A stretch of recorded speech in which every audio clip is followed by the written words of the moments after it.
नमस्कार,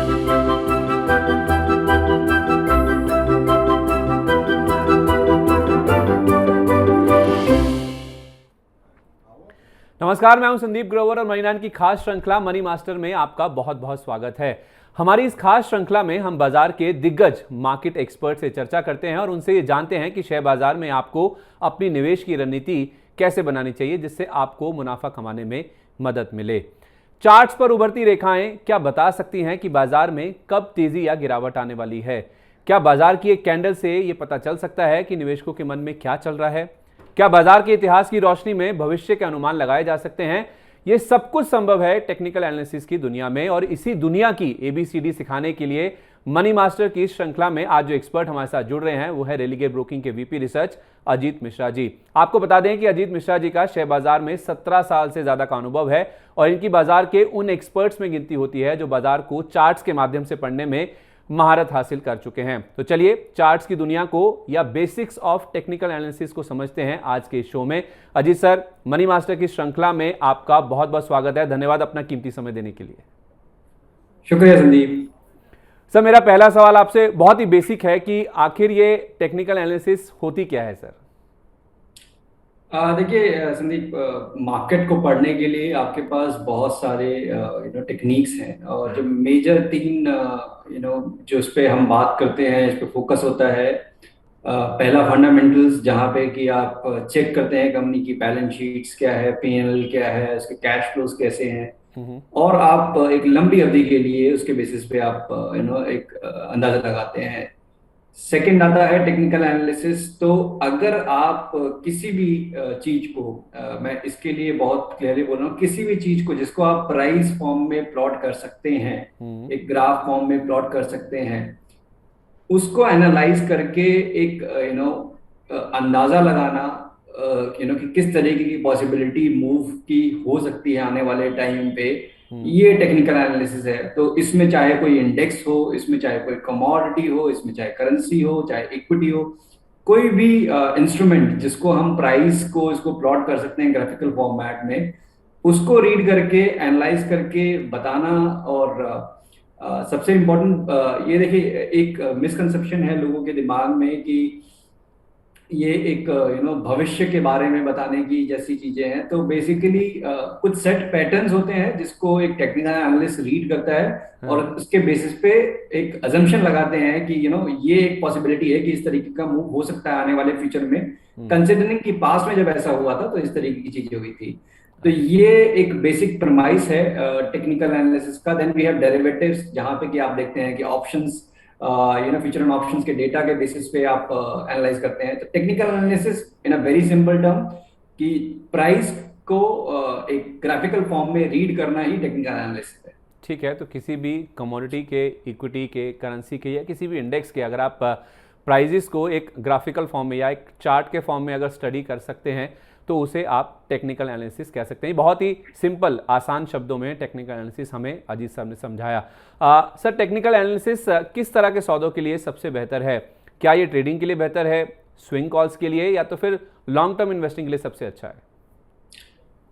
देखिए संदीप, यहाँ पे क्योंकि मैं काफी टाइम से इस चीज को प्रैक्टिस कर रहा हूँ और इनिशियली जब इसके इजाद हुई थी, या फिर कह लीजिए कि बात जब टेक्निकल एनालिसिस की शुरुआत से जब हम बात करते आ रहे हैं, तो कहीं ना कहीं इसका एक नोशन जुड़ा हुआ है कि बिल्कुल शॉर्ट टर्म ट्रेडिंग, इसको बिल्कुल छोटी अवधि का नजरिया है, उसको फॉलो करना चाहिए। But I feel after experiencing market के काफी ज्यादा उतार चढ़ाव को देखने के बाद कि अगर आप इसको लंबी अवधि में भी जोड़ते हैं एज अ एग्जिट टूल, तो ये आपका काफी अच्छा काम करता है। तो डिपेंडिंग अपॉन आपका स्टाइल, सो अज्यूमिंग अगर आप एक ट्रेडर हैं तो obviously you have to focus on technicals, आपको ज्यादा वेटेज उसी को देनी पड़ेगी। Fundamental takes a back seat because आपके पास स्टॉप लॉसेज हैं, आप एग्जिट कर सकते हैं उसके बेसिस पे, and that only comes through the help of charts. वो फंडामेंटल में आपके पास स्टॉप लॉसेज नहीं होते, वहां पे जब तक कि रेशनल नेगेट नहीं होता तब तक आप पोजीशन को होल्ड करते हैं। तो ट्रेडर के लिए तो ऑब्वियसली ये है ही, चाहे आप स्विंग ट्रेडर हो चाहे पोजिशनल ट्रेडर हो। इन्वेस्टर के लिए एज अ सिग्नल्स आप अगर फॉलो करते हैं तो एग्जिट थोड़े से बेटर हो सकते हैं, ये मेरा मानना है, ये क्योंकि मैंने खुद इसको अप्लाई करके देखा हुआ है। बट जो इनिशियली अगर बात करें तो ऑब्वियसली एक पोजिशनल ट्रेडर, स्विंग ट्रेडर के लिए ज्यादा इंपॉर्टेंट रहेगा टेक्निकल एनालिसिस को फॉलो करना। ठीक है, तो एक पोजिशनल ट्रेडर या तो फिर एक जो स्विंग ट्रेडर होता है उसके लिए तो टेक्निकल एनालिसिस काफ़ी कारगर साबित होती है, उनके लिए काफ़ी अच्छी साबित होती है। और कोई एक अगर लंबी अवधि का निवेशक भी है तो उनके लिए भी एक संकेत के तौर पे कि आप एग्जिट कहाँ पे कर सकते हैं, ऐसे कुछ इंडिकेशंस टेक्निकल एनालिसिस से मिलते हैं। ऐसा पर्सनल यानी कि व्यक्तिगत इनका तजर्बा है अजीत सर का, जो हमें वो बता रहे हैं कि टेक्निकल एनालिसिस के ज़रिए आप अप्लाई कर सकते हैं। अच्छा सर, किसी एक टेक्निकल एनालिस्ट के लिए खबरें या तो फिर जो बड़ी घटनाएं होती हैं और वो कितनी मायने रखती हैं सर? देखिए, यहाँ पे एक बेसिक प्रमाइस है कि प्राइस डिस्काउंट एवरीथिंग। तो जो भी है वो प्राइस में ऑलरेडी है। तो कभी कभार यस, शॉक सरप्राइजेस होते हैं मार्केट में। उसका रिएक्शन होता है कि जैसे कि आप एक तेजी का ट्रेंड देख रहे हैं, बट अचानक से ही मार्केट का मूड बदल जाता है और आप देखते हैं कि गिरावट हावी हो जाती है। ऐसा नहीं है कि वो पूरी तरीके से प्राइस में डिस्काउंट नहीं होता है। इन अ वे आप देखेंगे कि या तो प्राइस उससे पहले डिटरेट होना शुरू हो जाएगा, जो मोमेंटम था वो डिटरेट होना शुरू हो जाएगा, एक्चुअल रिवर्सन शायद ना हो, उस टाइम तक का वेट करेगी जब न्यूज। तो एक एक रिएक्शन, नीजक रिएक्शन जरूर हो सकता है। बट डिपेंडिंग अपॉन, जैसे कि हम अगर एक ब्रॉडर इंडाइसिस की बात कर रहे हैं या फिर हम बेंचमार्क की बात कर रहे हैं, तो उनमें आप ज्यादा इंपैक्ट नहीं देखेंगे। स्टॉक स्पेसिफिक यस, उसका काफी इंपैक्ट होता है, बिकॉज अर्निंग सीजन में हैं हम, तो इसी टाइम पे सबसे ज्यादा कॉशन रखने की जरूरत होती है। जहाँ पे कि आप देख रहे होते हैं कि स्टॉक में काफी अच्छी मूव आ रही है और अचानक से ही result in line with expectation नहीं आया और स्टॉक में रिएक्शन आया।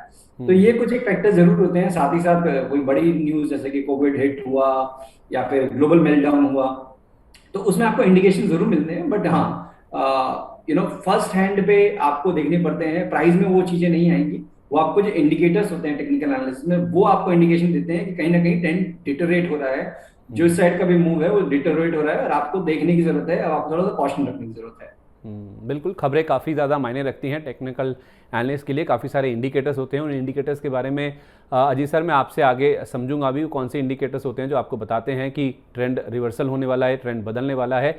लेकिन उससे पहले सर, ऐसा बोलते हैं कि किसी शेयर या तो फिर बाजार में बड़ी गिरावट या तेज़ी चार्ट्स पर पहले ही इंडिकेट हो जाती है, जैसे आप अभी इंडिकेट कर भी रहे थे। ये कितना हद तक सही है सर?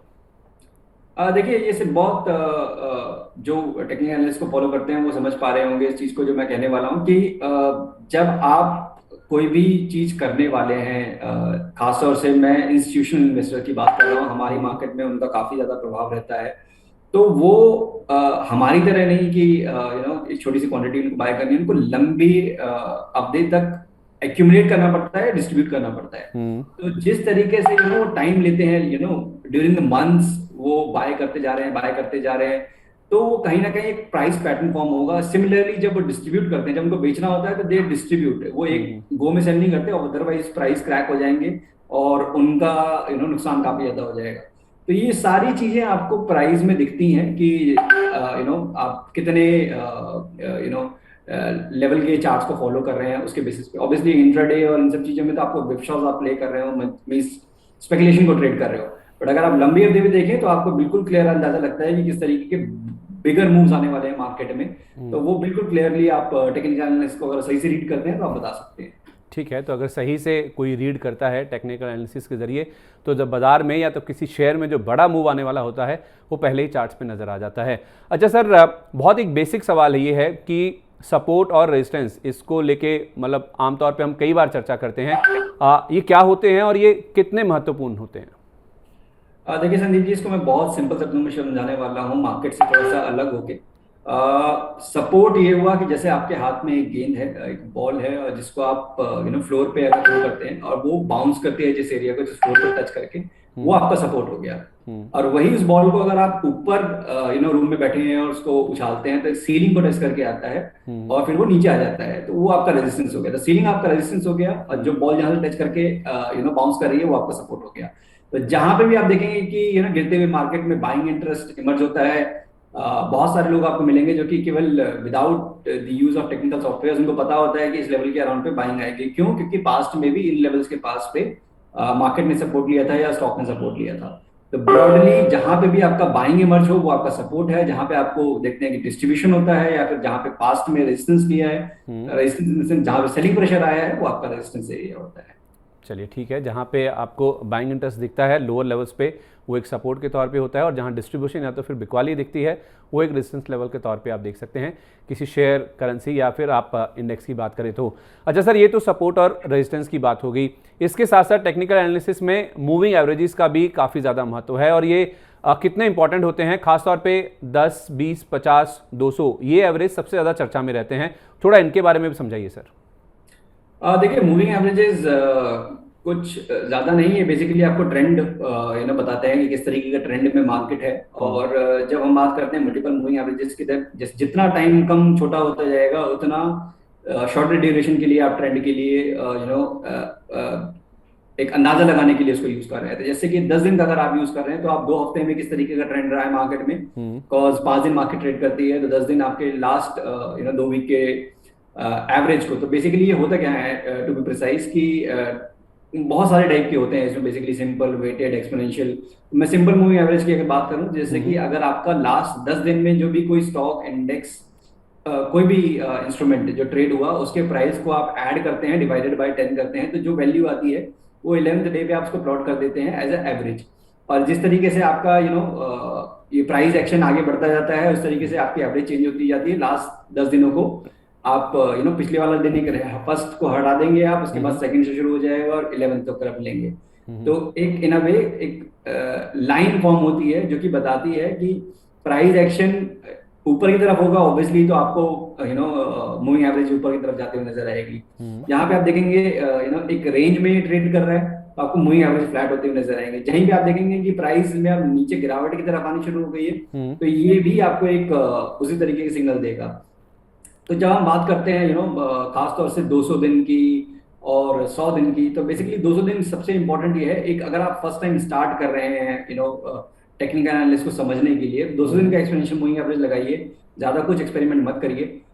जो भी स्टॉक इसके नीचे ट्रेड कर रहा है उसको आपको अवॉइड करना है अगर आप शॉर्ट टर्म ट्रेडिंग के लिए देख रहे हैं। तो ये आपको एक फर्स्ट बेसिक पता होना चाहिए, specially when it comes to short term trading. और डेली चार्ट पे आपको 200 दिन का एक एक्सपोनेंशियल मूविंग एवरेज लगाना है। जब तक कि स्टॉक उसके ऊपर है, तो ये 200 दिन दिखाता क्या है कि लॉन्ग टर्म में किस तरीके का ट्रेंड रहा है स्टॉक का। तो अगर जिसका लॉन्ग टर्म में पिछले 1 साल में अगर आप किसी ने स्टॉक लिया है और नुकसान में है, तो वो 200 दिन के एक्सपोनेंशियल मूविंग एवरेज के नीचे रहेगा। तो जब भी प्राइस एक्शन दोबारा से उस लेवल के पास आएगा तो वहां पे सेलिंग प्रेशर देखने को मिलेगा। तो इसके लिए हम कहते हैं कि जब भी 200 दिन के एक्सपोनेंशियल के एवरेज के ऊपर है और मूविंग एवरेजेस भी आपका ऊपर की तरफ इंडिकेट कर रही हैं, तभी आप उसको लॉन्ग के लिए देखिए अगर शॉर्ट टर्म ट्रेडिंग के लिए देख रहे हैं। सिमिलरली इन्वेस्टर्स भी उस तरीके से यूज करते हैं इसको कि अगर मार्केट की गिरावट में उनके शेयर में कितना गिरावट आई, किस क्वांटम में गिरावट आई, क्या वो अपने लॉन्ग टर्म एवरेजेस के नीचे गए कि नहीं गए, तो ये सारे फैक्टर बेसिकली डिसाइसिव होते हैं एक ट्रेडर और एक इन्वेस्टर के लिए। तो बट टू स्टार्ट विद मैं कहूंगा कि ज्यादा आप चार्ट को कॉम्प्लिकेट मत करिए 10-15 मूविंग एवरेजेस लगा के, बिकॉज वो ज्यादा एनालिसिस एक्शन नहीं लेने देगा आपको। तो एक 200 दिन का एक्सपोनेंशियल मूविंग एवरेज लगा के एक अंदाजा मिलेगा आपको कि लॉन्ग टर्म ट्रेंड क्या है और उसके हिसाब से अपनी पोजीशन को प्लान करें। ठीक है, तो आप कह रहे हैं कि कोई भी अगर नए तौर पे अगर टेक्निकल एनालिसिस की शुरुआत कर रहा है तो 200 दिन का जो एवरेज है, 200 दिन का जो एक्सपोनेंशियल मूविंग एवरेज जिसे हम 200 DMA भी कहते हैं, वो 1 साल के जो एवरेज प्राइसेस हैं उसको इंडिकेट करता है। जो स्टॉक्स उस लेवल के नीचे हैं उनको आपको जनरली अवॉइड करना चाहिए अगर आप छोटी अवधि के लिए ट्रेडिंग के तौर पर शुरुआत कर रहे हैं। उनके ऊपर जो स्टॉक्स हैं उनके लिए आप देख सकते हैं कि आप ट्रेडिंग की शुरुआत उनमें कर सकते हैं। एक बड़ा इंडिकेटर है जो कि दर्शाता है कि आपको किन स्टॉक्स में ट्रेडिंग कर सकते हैं आप और किन को आपको अवॉइड करना चाहिए, ताकि आपका जो घाटा है वो कहीं ना कहीं मिनिमाइज हो जाए या तो फिर पूरी तरह से एलिमिनेट हो सके। सर, हमने सपोर्ट रेजिस्टेंस भी समझ लिए, आपने हमें जो मूविंग एवरेज हैं वो भी बता दी और खासतौर पे जो 200 DMA का इंपॉर्टेंस है वो भी हमने जान लिया। आपने बीच में डेली चार्ट्स की बात करी थी। इनफैक्ट मैं आपसे चार्ट्स को लेके एक सवाल लेना चाह रहा था कि वैसे तो सर कई तरह के चार्ट्स होते हैं जिसमें कैंडलस्टिक चार्ट पैटर्न्स होते हैं, बार चार्ट्स होते हैं, लाइन चार्ट्स होते हैं, लेकिन इनमें सर अंतर क्या होता है? ये जो तीनों तरह के चार्ट्स की मैंने बात करी, और कौन से चार्ट्स सबसे ज़्यादा उपयोगी होते हैं आपके हिसाब से? तो देखिए यहाँ पे संदीप जी बड़ा एक हाइपोथेटिकल चीज है, बिकॉज मैं कैंडलस्टिक को यूज करता हूँ और बाहर अगर आप देखेंगे तो यूएस और ज्यादातर मार्केट में जो भी ज्यादा एनालिस्ट होते हैं वो आपको बार चार्ट यूज करते हुए नजर आएंगे। लाइन चार्ट तो बेसिकली इन सिंपल वे जो भी क्लोजिंग्स होती हैं स्टॉक की, उसको भी केवल अगर आप एक डॉट डॉट करके उसको एक किसी भी ग्राफ पे प्लॉट कर लें, किसी नॉर्मल ग्राफ पे भी आप प्लॉट कर लेंगे और उसको केवल क्लोजेस को ऐड कर देंगे तो एक लाइन जो बन के आएगी वो आपका लाइन चार्ट होगा। उसमें केवल और केवल आपका क्लोज कंसिडर किया अच्छा। जाता है। But both in bar and candlestick आपका ओपन, हाई, लो, क्लोज, ये चारों ही चीज इंपॉर्टेंस रखती है। और कैंडलस्टिक का मेरा यूज करने का सबसे बड़ा इंपॉर्टेंट रीजन ये है क्योंकि यहाँ पे आपको ना केवल ओवरऑल चार्ट पैटर्न की जरूरत नहीं है, आपको शॉर्टर ड्यूरेशन पे एक कैंडल, दो कैंडल या फिर 5 कैंडल, 10 कैंडल का एक कॉम्बिनेशन देख के भी आप एक अंदाजा लगा सकते हैं कि किस तरीके का ट्रेंड होने वाला है, जब तक कि एक ब्रॉडर ट्रेंड इमर्ज नहीं हुआ हो। तो कैंडलस्टिक आपको एक साइड में अब मैं कह सकता हूं इस तरीके से कि एक अंदाजा देता है कि जब तक कि कोई एक ट्रेंड नहीं है, जब तक कि कोई एक क्लियर पैटर्न नहीं है, कोई मेजर कोई सिग्नल नहीं है, तब तक आप इसको भी फॉलो करके ट्रेडिंग कर सकते हैं। तो कैंडलस्टिक में जैसे मैंने बताया कि ओपन, हाई, लो, क्लोज, ये चारों ही चीजें इंपॉर्टेंट होती हैं। और ऑब्वियसली कलर्स, इट डिपेंड्स कि आप किस तरीके से आप उसमें उसको प्लान करते हैं चार्ट को। तो ग्रीन जो आप देखते होंगे कहीं पे भी, अगर वेबसाइट पे आप चेक कर रहे हैं या फिर सॉफ्टवेयर में चेक कर रहे हैं, तो ग्रीन कैंडल्स मीन्स कि स्टॉक नीचे खुला और पॉजिटिव बंद हुआ, और वहीं पे रेड कैंडल मीन्स कि स्टॉक ऊपर खुला था ड्यूरिंग द डे और लास्ट में एंड में नेगेटिव पे बंद हुआ। तो इनके बहुत सारे कॉम्बिनेशंस होते हैं जिनको यूज करके आप एक एनालाइज कर सकते हैं इन अ शॉर्टर ड्यूरेशन ऑल्सो, कि बिल्कुल एक दिन में या 2 दिन में किस तरीके का मूव होने वाला है मार्केट में। ठीक है, तो कैंडलस्टिक चार्ट पैटर्न्स जो कि भारत में ज़्यादातर, और अजीत सर भी जैसे कह रहे हैं कि वो इस्तेमाल करते हैं, जो बार चार्ट्स हैं वो यूएस में इस्तेमाल होते हैं, और जो लाइन चार्ट होते हैं वो केवल जो क्लोजिंग भाव होते हैं उनकी अगर आप जोड़ दें उनको, तो जो लाइन बनती है उसको लाइन चार्ट कहते हैं। लेकिन ये जो कैंडलस्टिक्स और जो बार चार्ट्स होते हैं उसमें ओपन, हाई, लो, क्लोज, ये चारों चीज़ें आपको दिखाई देती हैं, और ये बहुत इंपॉर्टेंट होती हैं टेक्निकल एनालिसिस के लिहाज से, जैसा हमें अजीत सर समझा रहे हैं।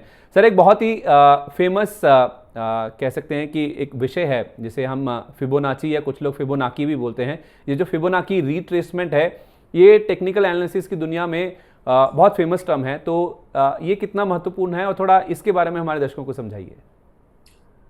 देखिए, ये जैसे कि हम मार्केट में बात करते हैं कि मार्केट कभी भी एक डायरेक्शन में ट्रेड नहीं करता, एक ट्रेंड होता है। ट्रेंड में आपको गिरावट भी आएगी, फिर ऊपर जाएगा, और इसी तरीके से बेसिकली एक वेव फॉर्म में मार्केट ट्रेड करता है, चाहे वो तेजी में हो, चाहे वो मंदी में हो, चाहे वो रेंज में हो।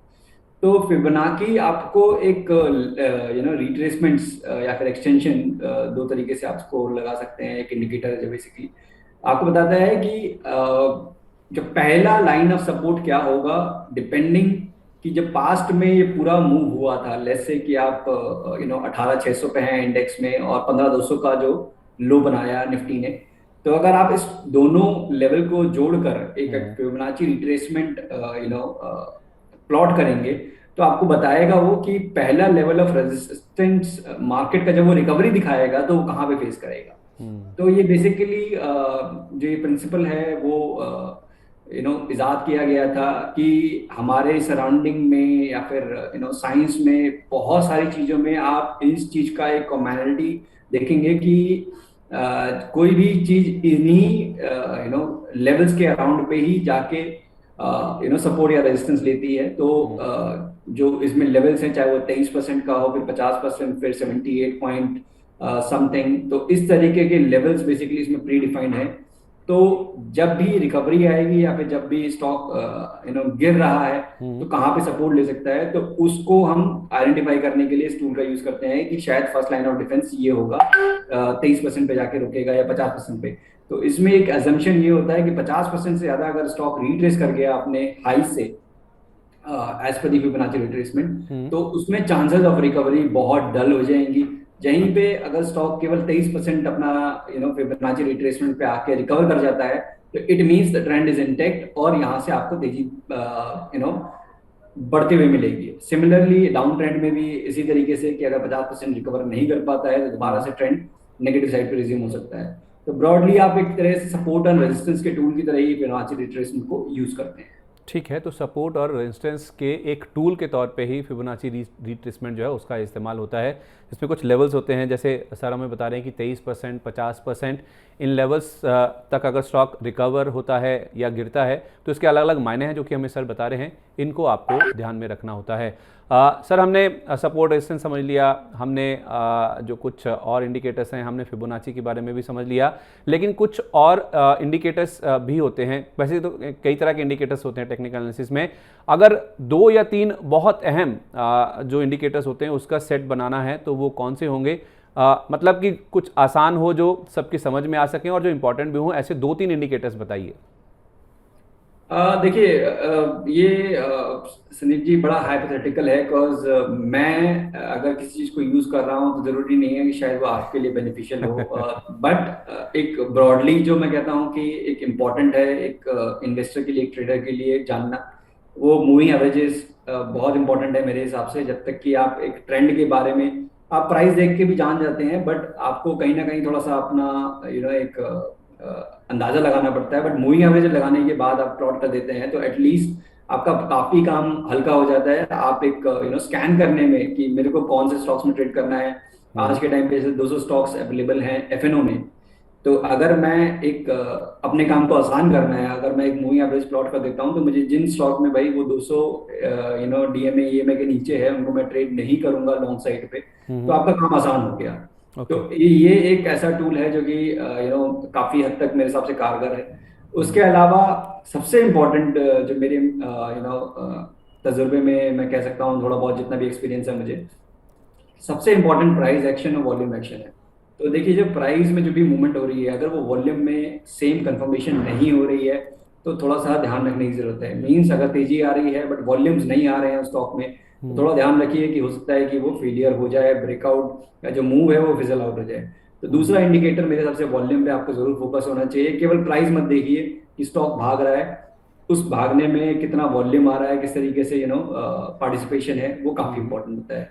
और लास्टली देखिए, बहुत सारे लीडिंग इंडिकेटर्स कहते हैं, जैसे हम मूविंग एवरेज की बात करें, एक लैगिंग इंडिकेटर है क्योंकि प्राइस पहले मूव होता है उसके बाद ये फॉर्म होता है। लीडिंग इंडिकेटर्स क्या होते हैं? जो कि आपको एक अंदाजा देते हैं, जैसे मैं पहले भी बता रहा था आपको कि मार्केट में बड़ी गिरावट से पहले कुछ एक इंडिकेटर्स होते हैं जो आपको एक अंदाजा देते हैं। तो उसमें जैसे RSI, रिलेटिव स्ट्रेंथ इंडेक्स का जो इंडिकेटर है, वो आपको डाइवर्जेंस दिखाता है। तो एक धारणा है लोगों में कि ये इंडिकेटर ऑब्वियसली जो बिल्कुल फर्स्ट टाइम सुन रहे हैं शायद उनके लिए ये कंसेप्ट थोड़ा एलियन हो, बट जो थोड़ा बहुत समझते हैं इसको, तो रिलेटिव स्ट्रेंथ जो इंडेक्स है RSI, उसको लोग ओवरबॉट और ओवरसोल्ड के लिए यूज करते हैं कि अगर ये 70 के ऊपर गया तो ये मार्केट ओवरबॉट है और यहाँ से गिरावट आ सकती है, और 30 के नीचे गया तो मार्केट ओवरसोल्ड है और यहाँ से बाइंग आएगी। तो जो basically is not the right use, जो मेरा एक्सपीरियंस कहता है कि इसको आप डाइवर्जेंस के लिए यूज करें कि अगर स्टॉक का प्राइस या फिर इंडेक्स का प्राइस ऊपर ऊपर जा रहा है, बट यहाँ पे आप RSI पे देख रहे हैं कि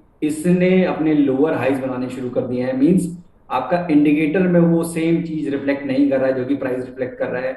आपको ध्यान रखने की जरूरत है, कहीं ना कहीं ट्रेंड डिटेरेट हो रहा है, प्रॉब्लम आ सकती है मार्केट में। प्राइस रिवर्सल शायद 10 दिन बाद हो, चाहे 15 दिन बाद हो, चाहे महीने भर बाद हो, चाहे साल भर बाद हो, ये पॉसिबिलिटी रहती है कि डाइवर्जेंस आया है तो ऑब्वियसली जो एग्जिस्टिंग ट्रेंड है वो थोड़ा कहीं ना कहीं कॉशियस हो जाएगा।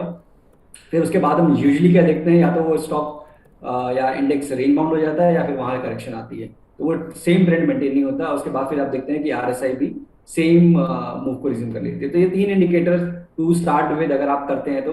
बट अगेन मैं ये बोलूंगा जो मैंने शुरुआत में बोला कि इट्स वेरी हाइपोथेटिकल, जो मुझे समझ आता है, जो मेरे लिए काम करता है, जरूरी नहीं है आपके लिए काम करे। तो आपको हिट एंड ट्रायल देखना है कि किस तरीके से आपको क्या चीज सूट करती है, आपके ट्रेडिंग स्टाइल में क्या इंपॉर्टेंट है, क्योंकि लाखों इंडिकेटर हैं हमारे पास when it comes technical analysis.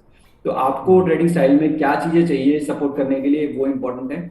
But moving average और वॉल्यूम्स ये मेरे हिसाब से कांस्टेंट रहेंगे। ठीक है, आपने 3 इंडिकेटर्स बताए सर, मैं 2 नोट कर पाया, एक तो प्राइस वॉल्यूम और दूसरा आपने RSI बताया, तीसरा क्या बताया सर आपने? Moving averages is something which is critical. Moving average जो आपने बोला कि लीडिंग इंडिकेटर्स होते हैं जो, नहीं, moving average is lagging, because lagging का मतलब क्या हुआ कि जो प्राइस एक्शन होने के बाद इसमें मूव आता है। लीडिंग इंडिकेटर वो हुए जहां पे कि आपको एक अंदाजा मिलता है कि पॉसिबल ये है कि ये ट्रेंड डिटेरेट हो रहा है या फिर ये ट्रेंड मजबूत हो रहा है। ठीक है, तो प्राइस एक्शन होने के बाद जो इंडिकेटर्स होते हैं उनको लैगिंग इंडिकेटर्स बोलते हैं, और जो प्राइस पैटर्न फॉर्म होने के पहले जो इंडिकेटर्स हमें आते हैं हमारे सामने, उनको लीडिंग इंडिकेटर्स बोलते हैं, जो कि प्राइस एक्शन होने से पहले हमें इस चीज़ का अंदाज़ा देते हैं कि इस तरह का प्राइस एक्शन हो सकता है। अच्छा सर, ये भी बताइए कि हायर हाइज हायर लोज या तो फिर लोअर हाइज लोअर लोज, ये भी काफ़ी फेमस हैं जहाँ तक टेक्निकल एनालिसिस की बात है, तो इनको आप कितना इंपॉर्टेंट मानते हैं और इसके बारे में थोड़ा बताइए। देखिए संदीप जी, यही सार है पूरे डिस्कशन का मेरे हिसाब से, कि जब तक कि आप आप देख रहे हैं कि कोई भी स्टॉक इंडेक्स तेजी में, अगर आपको तेजी को कंफर्म करना है तो उसको अपने प्रीवियस लो से ऊपर एक लो बनाना पड़ेगा और प्रीवियस हाई से ऊपर हाई बनाना पड़ेगा। तो आप एक क्लियरली एक ट्रेंड स्टेब्लिश करेंगे जहां पे आपको पता लगेगा कि एक हाँ तेजी बनी हुई है। मतलब जो कहावत है कि भाव भगवान छे, तो वो एग्जैक्टली वही है कि जब तक भाव में चेंज नहीं हुआ, मेरा इंडिकेटर चाहे कुछ भी कह रहा हो कि यहाँ पे मार्केट डिटेरेट हो गई है, ट्रेंड डिटेरेट हो गया है, शायद मैं कॉशियस हो जाऊंगा, बट क्या मैं उसके लिए रिवर्स पोजीशन ले लूंगा? नहीं लूंगा, जब तक कि मेरा प्राइस उस चीज को कंफर्म नहीं करेगा। तो जब तक कि ये ट्रेंड इंटैक्ट है, चाहे वो ऊपर का है चाहे नीचे का हो, आपको उसी डायरेक्शन में चलना है। मैं लाइव एग्जांपल के साथ समझा देता हूँ आपको। ये हम जब गिरावट देख रहे हैं इंडेक्स में, निफ्टी में गिरावट देख रहे हैं 18,600 के बाद जो रिकॉर्ड हाई बना था, उसके बाद से मार्केट में गिरावट देख रहे हैं। तो अगर 18,600 के बाद जो मार्केट में निफ्टी में जो नेक्स्ट हाई बना था, जो काफी डिसाइसिव हाई बना था, वो जनवरी में बना था करीब 18,350 के अराउंड पे। और उससे पहले बीच में एक जो लो बना था वो करीब 16,400 के अराउंड पे बना था इन द मंथ ऑफ दिसंबर। उसके बाद फिर मार्केट ने जब जनवरी के हाई के बाद 18,350 के हाई के बाद जो नेक्स्ट लो बनाया, वो उसने बनाया करीब 15,670 के अराउंड पे इन द मंथ ऑफ मार्च। उसके बाद एक काफी स्ट्रॉन्ग रिकवरी देखी बाजार ने, और इन द मंथ ऑफ अप्रैल हम दोबारा से 18,100 तक के लेवल्स तक गए। इसके बाद जो गिरावट आई, इस गिरावट में in the month of May, यहाँ पे हमने मार्च के लो को पेनिट्रेट नहीं किया जो कि हमने प्रीवियस बनाया था, और उसके बाद एक हमने रिबाउंड देखा। बट फाइनली इस रिबाउंड में जो प्रीवियस हाई जो हमने बनाया था 18,100 का, वहां तक तो हम पहुंचे ही नहीं, 16,800 के लेवल को भी क्रॉस नहीं कर पाए। और हमने फिर दिखा कि मार्केट में एक डिक्लाइन आया 15,200, जो कि एक नया लो बना। तो अभी तक पूरे मार्केट का जो केवल प्राइस पे अगर आप देखेंगे तो नेगेटिव स्ट्रक्चर इंटैक्ट है। ये चेंज कब होगा? ये चेंज ये तब होगा जबकि 16,800 जो कि प्रीवियस हाई है इंडेक्स ने जो अभी हाल फिलहाल में बनाया था इन द मंथ ऑफ जून, इसको हम क्रॉस कर देंगे तो हम कहेंगे कि हाँ भाई, ये शॉर्ट टर्म में जो ये चलता आ रहा था ट्रेंड, ये कि जहाँ पे कि लोअर हाइज लोअर लोज बन रहे थे, ट्रेंड डाउन था, वो रिवर्स हो जाएगा। बट ऑब्वियसली उसके लिए आपको एक हायर लो भी चाहिए होगा। बट मैं अज्यूम यही कर रहा हूँ कि 16,800 को ब्रेक करने के बाद जो नेक्स्ट टाइम गिरावट होगी तो ऑब्वियसली एक लो जो हायर साइड भी बनेगा 15,200 तक शायद अटेम्प्ट ना करे। तो ये एक simple way of analysing price action यही होता है कि जहाँ पे आप इन चीजों को ध्यान रखें, बेसिक चीजों को ध्यान रखें, ज्यादा कॉम्प्लिकेट ना करें इंडिकेटर्स, उसके साथ प्राइस एक्शन पे बेसिकली आपका फोकस होना चाहिए। ठीक है, प्राइस एक्शन पे ज़्यादा फोकस रखें, ज़्यादा इंडिकेटर्स से कंफ्यूज ना करें। लेकिन हाँ, ये जो हायर हाइज और लोअर हाइज लोअर लोज ये जो हैं, ये काफ़ी इंपॉर्टेंट होते हैं किसी भी स्टॉक के लिए या किसी भी इंडेक्स के लिए। और इसी से ही सर कहीं ना कहीं ये जो ट्रेंड लाइन्स हैं जो कि टेक्निकल एनालिसिस में काफ़ी इंपॉर्टेंट होती है, उनकी भी शुरुआत होती है। तो टेक्निकल एनालिसिस की जो ABCD है वो ट्रेंड लाइन से कहीं ना कहीं शुरू होती है। सही ट्रेंड लाइन क्या उसी को मानते हैं जहां पर स्टॉक या कोई भी इंडेक्स या करेंसी या कमोडिटी मैक्सिमम टाइम आकर बाउंस करता है या तो फिर वहां से गिरता है? बिल्कुल सही। देखिए, इससे अच्छी डेफिनेशन नहीं हो सकती है, बिकॉज जहां पे भी आप देखते हैं कि एक प्राइस में गिरावट के टाइम पे या फिर एक जब ऊपर जा रहा है उस टाइम पे, कहीं पे भी जहां पे भी मल्टीपल टाइम वो आके तो देखिए, मूविंग एवरेज तो जैसे हमने बताया ना कि एक लाइन फॉर्मेट में होती है, बट जरूरी नहीं है प्राइस उसी तरीके से एकदम वर्टिकली ट्रेड करे। तो उसके लिए एक सपोर्ट रेजिस्टेंस के लिए आपके पास एक एडिशनल टूल है जिसको हम ट्रेंड लाइन बोलते हैं, जहां पे कि आपको एक हर तरीके का एक वेरिएशन मिल जाता है कि आप 45 डिग्री पे देख रहे हैं प्राइस को चढ़ते हुए, या 80 डिग्री पे या 90 डिग्री पे। तो जो फर्स्ट लाइन ऑफ डिफेंस है, आपको कोई मूविंग एवरेज में जो सपोर्ट आएगा वो बहुत नीचे का आएगा अगर प्राइस ने एक्शन बहुत शार्प दिखाया है तो उसके लिए आपका ट्रेंड लाइन एक अच्छा सपोर्ट, एक स्टॉप लॉस आइडेंटिफाई करने के लिए अच्छा टूल हो जाता है कि जब एक लेट्स से कि ऑलमोस्ट वर्टिकल राइज हुआ है फ्रॉम 50 to 100, तो अगर मूविंग एवरेज की बात करें तो वो बहुत ग्रेजुअली उस चीज को एक्सेप्ट करेगा वो उसका स्टॉप लॉस अभी भी शायद 80 के अराउंड पे आके बनेगा, अगर आप मूविंग एवरेज के बेसिस पे स्टॉप लॉस लगा रहे हैं। तो उसको रिमूव करने के लिए उस चैलेंज को हम एक ट्रेंड लाइन अगर ड्रॉ करते हैं, तो वो एक दिखाएगा कि 90 के एंगल पे बेसिकली ये प्राइस राइज हुआ है। तो अगर ये इस एंगल को ब्रीच करेगा, इस लाइन को ब्रीच करेगा, तो इट मीन्स जो मोमेंटम था जिसके वजह से बढ़ रहा था वो विजल आउट हो गया और आपको निकलना चाहिए। तो ट्रेंड लाइन बेसिकली एक kind of support resistance tool, जो कि आपको अंदाजा देता है, बेटर अंदाजा देता है in comparison to moving averages, अगर आपके स्टॉक में कोई प्राइस एक्शन बहुत शार्प या फिर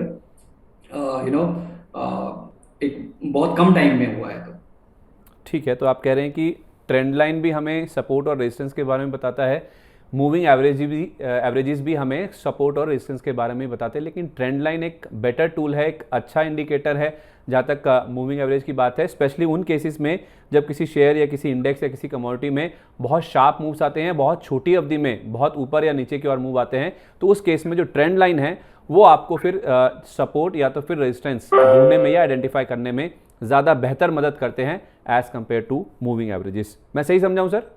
बिल्कुल बिल्कुल। ठीक है। सर आपने हमें प्राइस वॉल्यूम के बारे में भी बताया था कि प्राइस वॉल्यूम के बारे में भी देखना चाहिए। वॉल्यूम्स पे ऊपर अगर आप थोड़ा सा स्ट्रेस दे के समझा पाएँ कि वॉल्यूम्स कितने ज़्यादा मायने रखते हैं टेक्निकल एनालिसिस की जहाँ तक बात है, क्योंकि हम पास्ट का जो ट्रेंड है, जो पास्ट का जो प्राइस एक्शन है, उसके बेसिस पे जो फ्यूचर में कुछ अंदाज़ा लगाने की कोशिश करते हैं कि किस तरह का प्राइस एक्शन आगे देखने को मिल सकता है। बिल्कुल, देखिए संदीप, जैसे मैंने बताया था कि प्राइस और वॉल्यूम दोनों का साथ होना जरूरी है। अगर साथ नहीं है तो इट मीन्स कहीं ना कहीं कोई प्रॉब्लम है। और जैसे कि हम एक एग्जांपल के थ्रू समझें कि एक स्टॉक जो कि काफी अच्छे मूव के बाद अब प्रॉफिट टेकिंग दिख रही है, और अज्यूमिंग कि 80 का जोन था जहां से कि दोबारा से इसने छलांग लगाई थी 100 तक के लेवल के लिए। तो अगर ये 80 पे आता है जहां से इसने बहुत अच्छी रेंज दिखाई थी, और वहां पे वॉल्यूम्स आपको नहीं दिखते हैं आते हुए, मतलब रुकता है स्टॉक बट वॉल्यूम्स नहीं आते हैं, यहाँ पे बाइंग इंटरेस्ट नहीं होता है, इट मीन्स बायर्स कंफर्टेबल नहीं है उस प्राइस पे। उनको लगता है कि शायद ये लेवल इस बार नहीं टिकेगा। तो जिस भी क्रिटिकल लेवल पे सपोर्ट या रेजिस्टेंस पे अगर आपको वॉल्यूम का सपोर्ट नहीं मिल रहा है, तो कहीं ना कहीं आप उसको कॉशन की तरह ही ट्रेड करेंगे।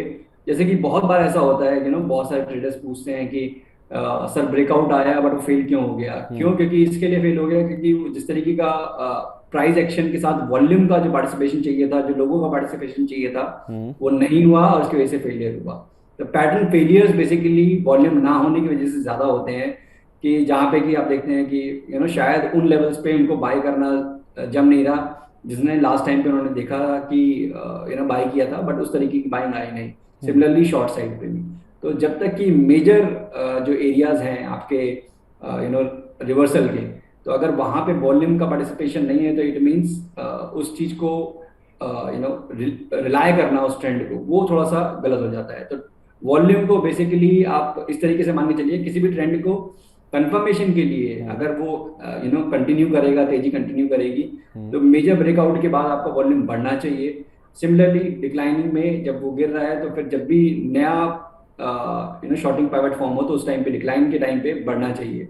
तभी आप ट्रेंड का रिज्यूम होते हुए देखेंगे, कंटिन्यू होते हुए देखेंगे, अदरवाइज चांसेस ऑफ रिवर्सल वो आपको दिखते हैं।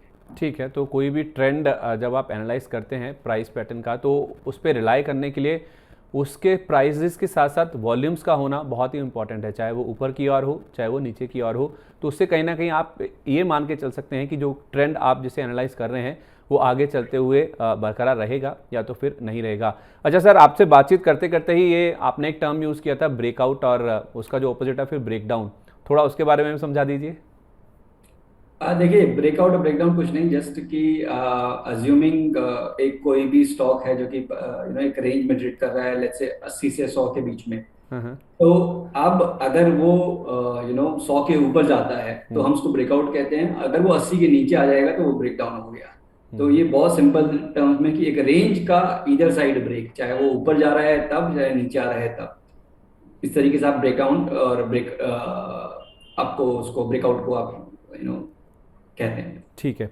सर, जब हमने शुरुआत करी थी तो आपने कहा था कि सबसे पहले कोई फंडामेंटल्स देखता है, बैलेंस शीट पढ़ता है, उसकी एनालिसिस करता है, फिर उसके बाद उसके टेक्निकल एनालिसिस वाला जो मूव है उसकी ओर बढ़ता है। तो उस लिहाज से टेक्नो फंडा भी क्या कोई एक विद्या है या कोई एक मनगढ़ंत शब्द ही है? आपको क्या लगता है सर, क्या टेक्निकल्स और फंडामेंटल्स दो अलग अलग विद्याएं हैं सर? देखिए, टेक्निक अलग है, बट जैसे मैंने बताया कि कॉम्बिनेशन में अगर आप यूज करते हैं तो आपके रिजल्ट्स अच्छे होते हैं इन कंपैरिजन टू अगर आप आइसोलेशन में रहते हैं। तो जैसे कि अगर मैं ये भूलते हुए कि ये स्टॉक पेनी स्टॉक है, यहाँ पे चैलेंजेस हैं, और मैं उसमें अपना चार्ट रीडिंग करके और कुछ ना कुछ एनालाइज करने की कोशिश करूँ, उसका कोई रिजल्ट नहीं निकलेगा। तो एटलीस्ट एक बेसिक पैरामीटर्स तो आपको पता होने चाहिए कि हाँ यार कंपनी कैसी है, और अगर आप वो भी नहीं तो एटलीस्ट कम से कम लिक्विडिटी यहाँ पे होनी चाहिए, वॉल्यूम्स होने चाहिए। और बेटर है कि जितना आप थोड़ा सा और ऐड कंपनी के बारे में जान लें, कि एटलीस्ट अगर आप नहीं जानते हैं, आप टू स्टार्ट विद, अगर आप समझ रहे हैं कि आपने शुरुआत की है मार्केट में और आप ज्यादा इसको फंडामेंटल एनालिसिस के बारे में नहीं जानते हैं, कंपनी के बारे में नहीं जानते हैं, तो जो टॉप 200 टॉप 100 उनमें ही आप अपने आप को रिस्ट्रिक्ट करिए, बिकॉज वहां पे एक्सचेंजेस ने आपका काम आसान कर दिया है कि जो भी क्वालिटी कंपनीज हैं वो रेगुलर इंटरवल पे चर्न होती रहती हैं, और उनके बेसिस पे आपको एक ठीक ठाक से लिस्ट ऑफ स्टॉक, देखिए वहां पे भी चैलेंजेस आते हैं। ऐसा नहीं है कि सारे ही स्टॉक जो 100 200 की लिस्ट में होंगे वो बहुत अच्छे होंगे या फिर फंडामेंटली बहुत साउंड होंगे। चैलेंजेस सब में आते हैं, but chances of going wrong completely वो नहीं होता है। जैसे कि अगर आप कोई भी रैंडम पेनी स्टॉक को उठा के जस्ट बिकॉज कि इसमें प्राइस एक्शन आ रहा है और आप उसमें बाय करना शुरू कर देते हैं, तो that's not the right strategy.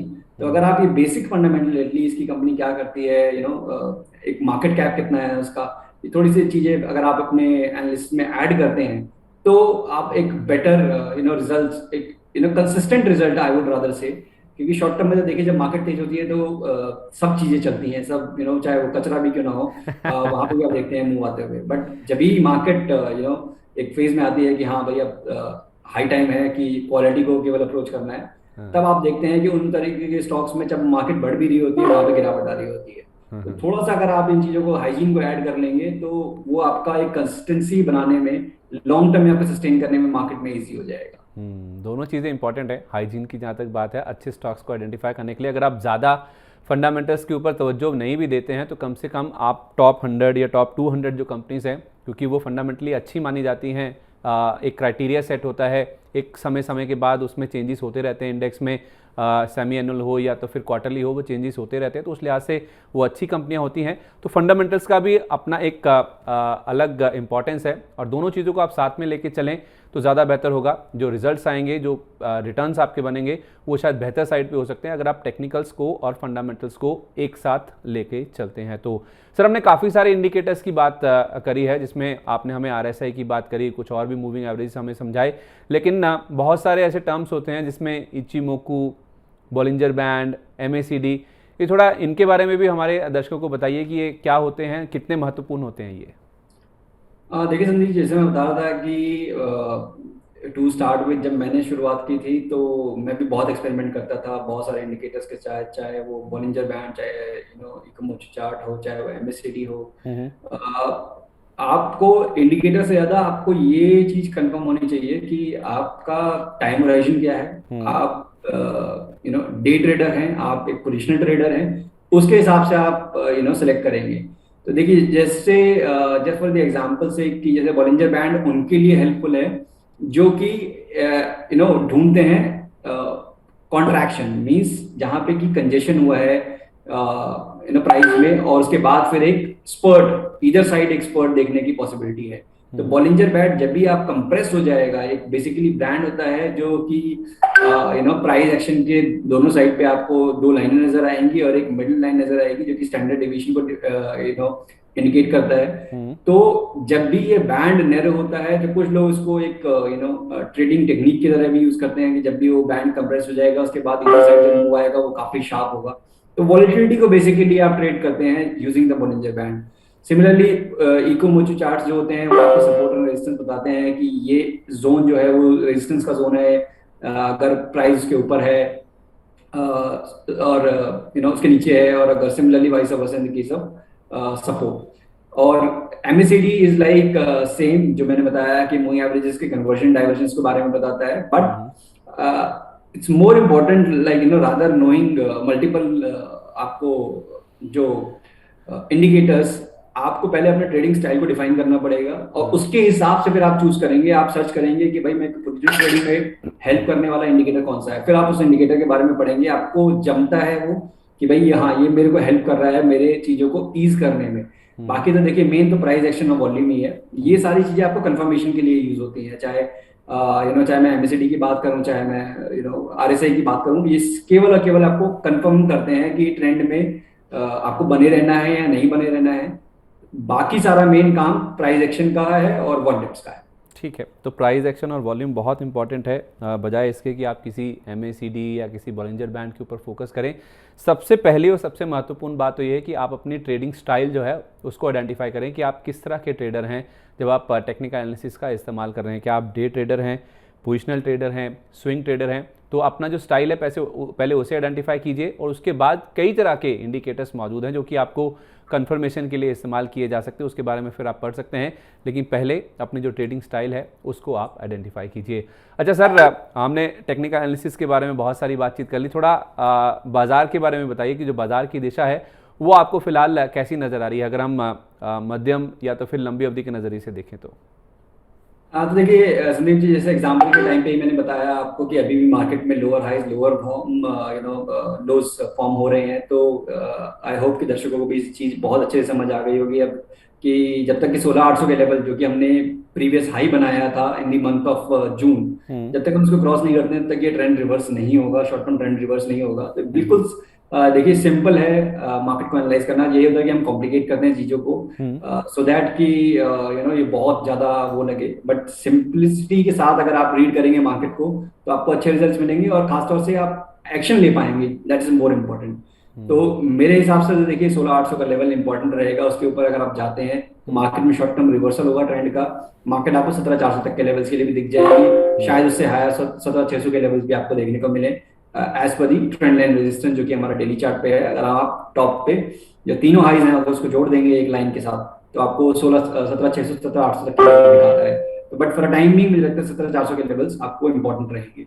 ये रिवर्स कब हो जाएगा? ये रिवर्स तब हो जाएगा जबकि प्रीवियस एरिया जहाँ पे कंसोलिडेट किया था निफ्टी ने करीब 16,200 250 के नीचे, फिर दोबारा से वहां पे आपको देखेंगे कि आप लैकलस्टर हो जाएगा बाजार, मींस डर हो जाएगा बाजार अगर आप 16,250 को पहले तोड़ देते हैं तो यहाँ पे इंपॉर्टेंट ये है मार्केट को 16,250 को होल्ड करना और 16,800 के ऊपर आप 17,400 तक के लिए वेट कर पाएंगे। ठीक है, तो जैसे सर ने हमें पहले भी बताया था हायर हाइज हायर लोज के बारे में, बहुत सिंपल रखिए वो कह रहे टेक्निकल एनालिसिस को।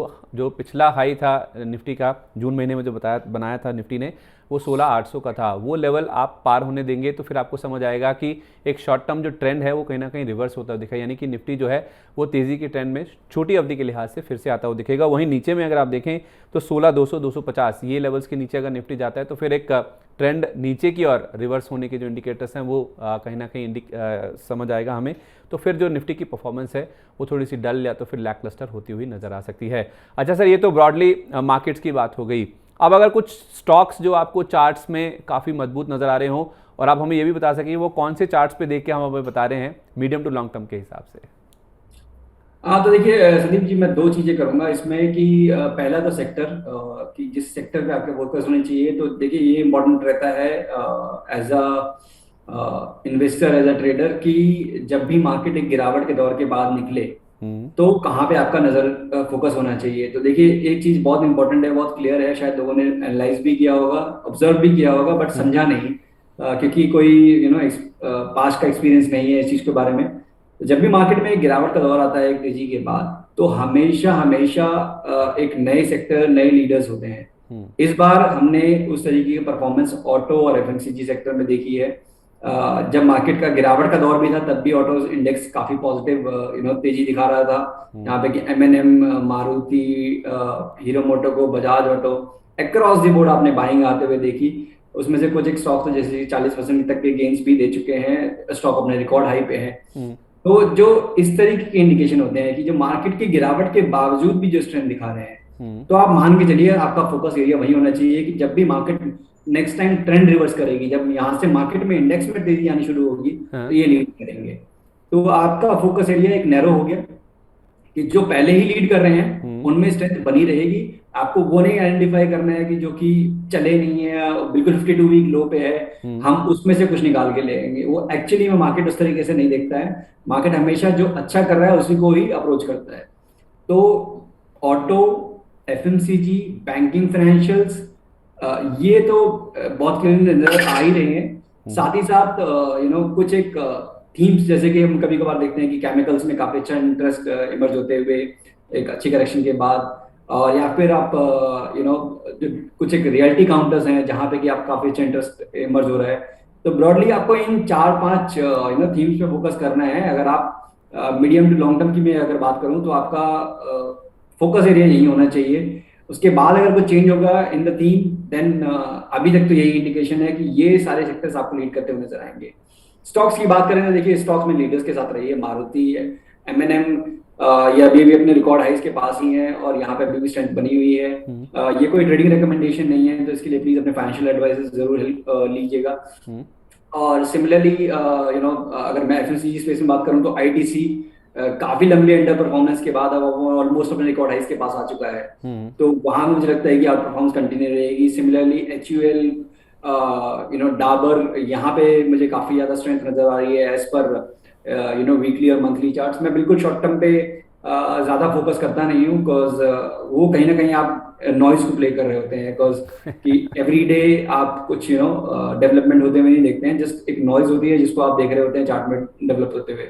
तो अगर आपका लंबी अवधि का नजरिया है थोड़ा सा मीडियम टू लॉन्ग टर्म, तो आपको लंबी अवधि की चार्ट देखनी चाहिए। वीकली, मंथली आप उस पर फोकस करें, ना कि डेली और इंट्राडे पे।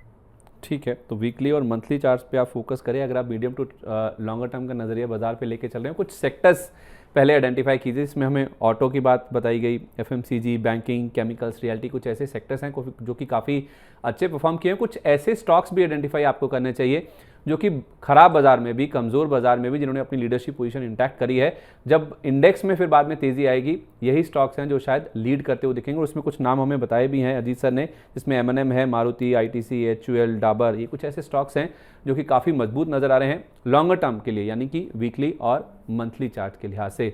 अजीत सर, आपका बहुत बहुत धन्यवाद। आज ये जो खास श्रृंखला है हमारी मनी मास्टर, उसमें आज हमारे साथ जुड़ने के लिए और हमारे दर्शकों को बहुत ही आसान तरीके से टेक्निकल एनालिसिस के बारे में समझाने के लिए। शुक्रिया संदीप। तो हमें पूरी उम्मीद है कि हमारी ये जो खास पेशकश है उससे दर्शकों को उनकी जो समझ है और सहज बनाने में हमारी जो श्रृंखला है मनी मास्टर, उससे उनको काफ़ी ज़्यादा मदद मिली होगी। और आज के लिए बस इतना ही। एक और एक्सपर्ट के साथ आपसे फिर मुलाकात होगी मनी मास्टर के अगले एपिसोड में। तब तक आप देखते रहिए मनी 9। नमस्कार।